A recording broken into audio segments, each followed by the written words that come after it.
Jetro,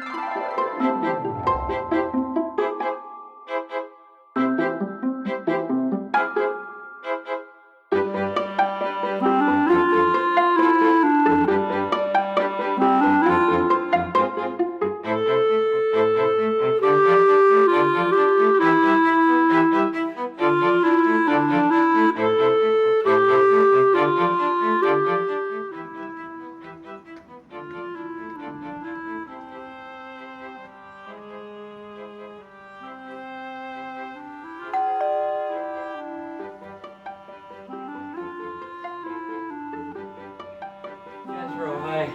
It's Robert. I am so happy to have you come here. You know, I have a million questions, but I'm going to try to make it. I'm going to kind of machine gun questions at you. And for all purposes, you know, I always make these videos because I just am fascinated with the growth process and how people change, and I think I probably have the luckiest job in the world because I have so much to do with people growing up, and I know how I grew up, and I remember the teaching, and I had a few good teachers. I mean, they just impressed me so much. They were so really interested in making me better. You graduated what year from ISB? Class of 2012. 2012. Yep. Wow, I was a little fledgling. Yeah. What classes did you have with me? Industrial design. Come a little bit over here. Leave yourself in a bit more. Just industrial design with you. Oh, you had three classes of it. Why did you take it? I just love seeing how, you know, I walk past your workshop every day, and then there are these new cool projects every quarter, every semester, and it's like, wow, I want to try doing that as well. You know, this is so. You did at that time. Did you have that Taiwanese friend, Andrew? Yes. Because did you remember him when he was flying RC planes all over around the fields and everything? That was delightful for me to see a kid pursuing a hobby, and he actually built the planes from scratch.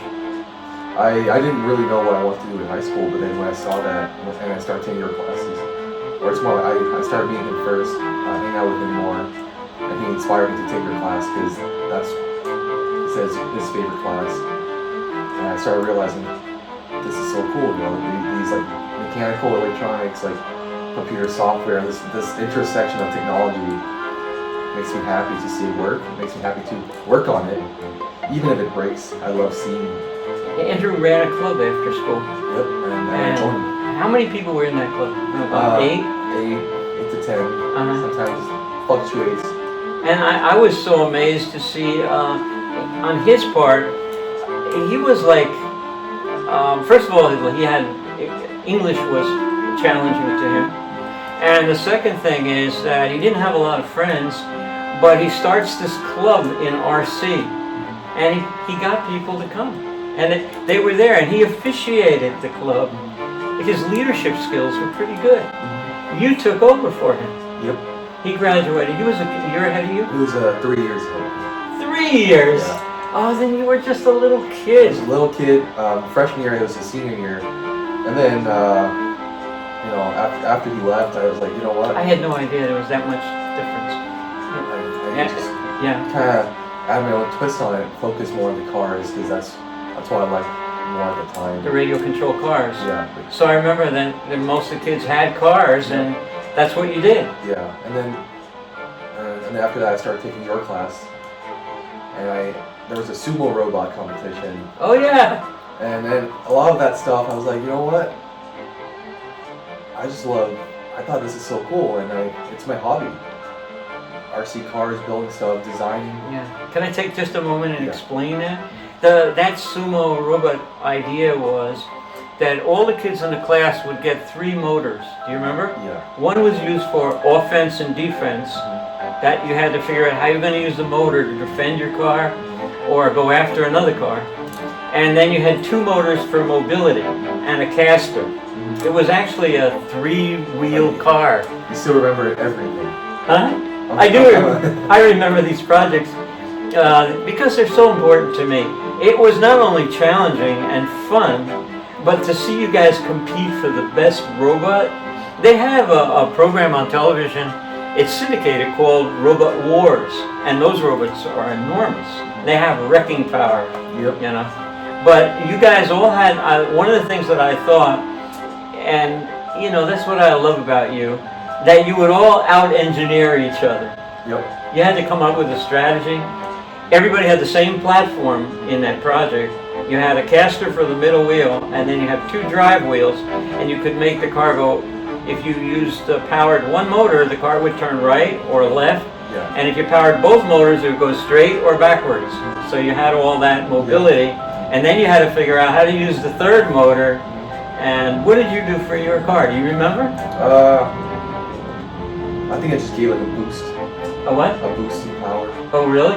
Yeah. So like for that straight line. Some kids, one kid used to execute a switch on a vertical hammer, or actual carpenter's hammer, and they drive the car up and throw the switch, and the motor was like a servo. It would release a trigger, and then the hammer would come down and pound the other guy's car. You only got one shot. If you missed it, you were done. Yep. And some cars used like a tow kind of thing, where they'd lift the other car's power wheels off the ground, and then they could move it out of the circle. And yeah, and I enjoyed it. And that's when I realized, you know what, I want to go to engineering school. I want to do something like with robots. I didn't know what robotics now, like 2020, is so different from what I thought in 2010 when I first started taking that project. But you know, that's why I ended up studying and see it change over time. So all the credits. Tell the people who are watching this video, tell them what you studied and where you went to school. Yep. So after I graduated from ISB, I went to WPI, Worcester Polytechnic Institute. It's a small 4,000 student engineering school in Massachusetts. And one of their famous degrees is robotics engineering, specifically not electrical engineering, not mechanical engineering. It's its own degree, robotics engineering.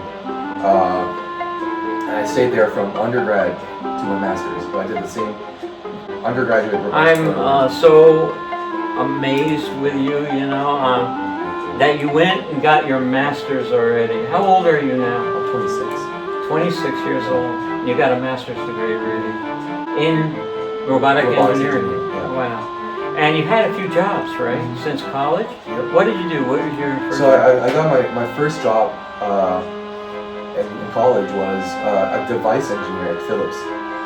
Philips, a healthcare company. I was an electrical / device engineer there, making healthcare products for them.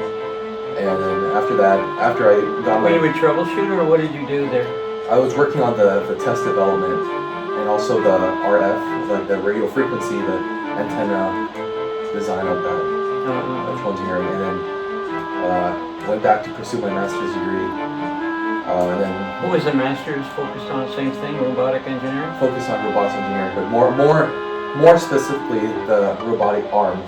How did you do with, I'm just interested, how did you do with the more academic side of it, like math and stuff like that? Did it kill you? I almost thought engineering school wasn't for me because I didn't think that you know, math and science was. I like science. I love science. I loved some classes in math, but you know, I was just not the top math student, and especially physics. I didn't take like the higher level physics in school, but I got C's my freshman year. And it was cold. I was so demoralized. But then I was like, you know what? And then after that, I was like, you know what?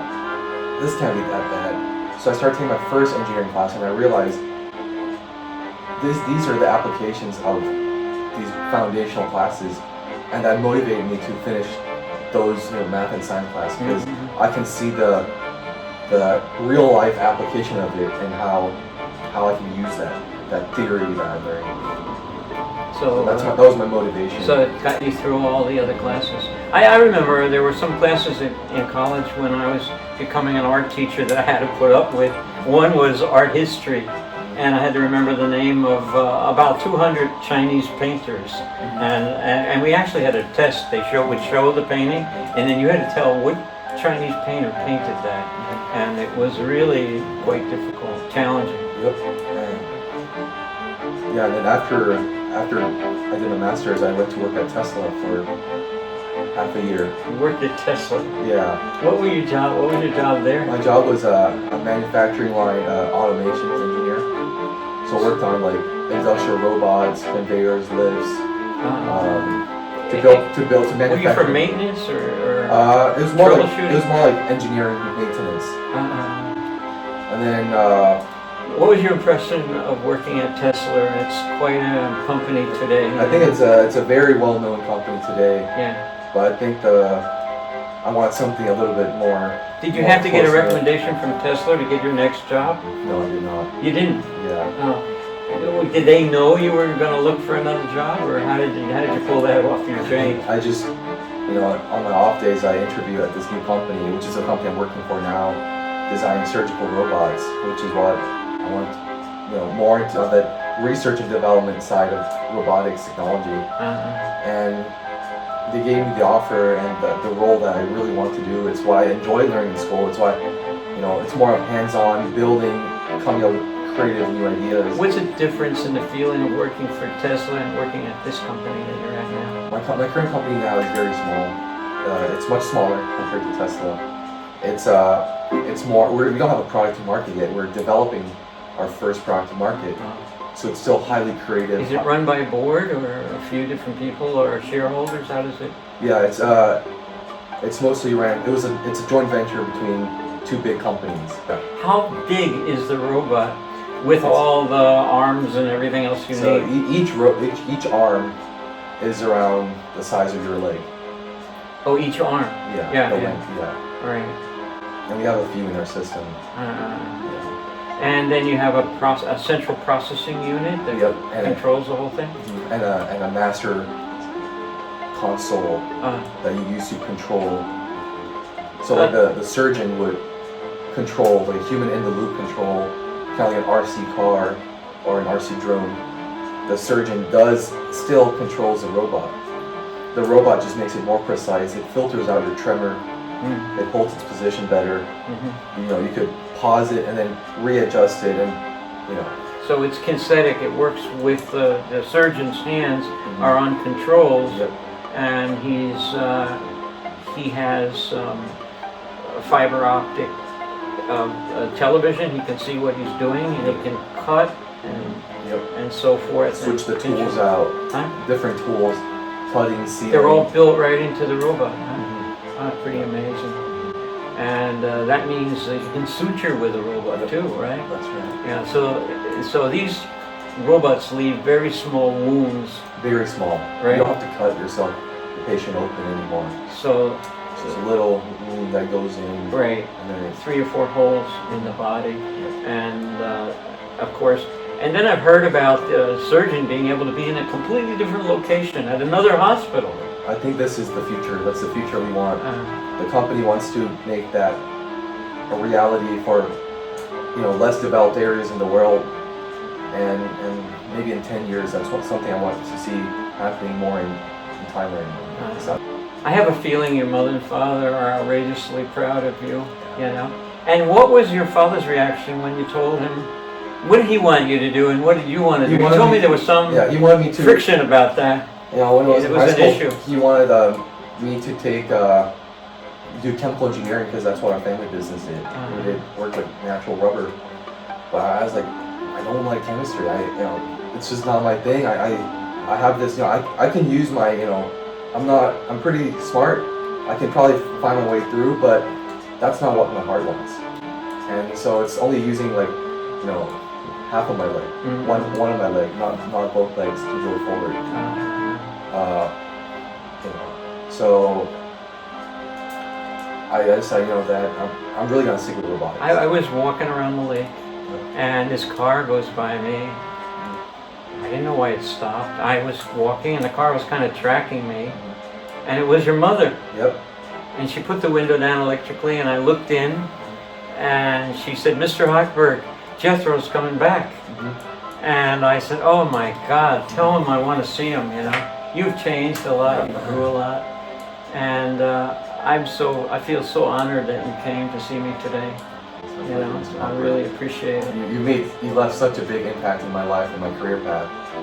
I didn't know what I was going to do, but because of your class, because of how you shaped Andrew, how you create the RC club, or helped me mentor the students, it made me realize I wanted that career path, that creative engineering development career path. You know, one thing I felt with you as a student, that you're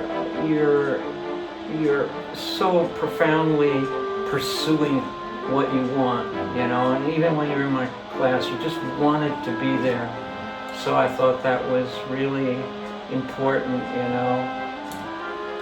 And Andrew, I've talked to a few times on the internet, you know. He was just obsessed with getting married, and he's working for a gun company. Oh. Did you know that? I didn't know that. No, he makes firearms. He works for a firearm company. I know you have to go. Thanks for coming.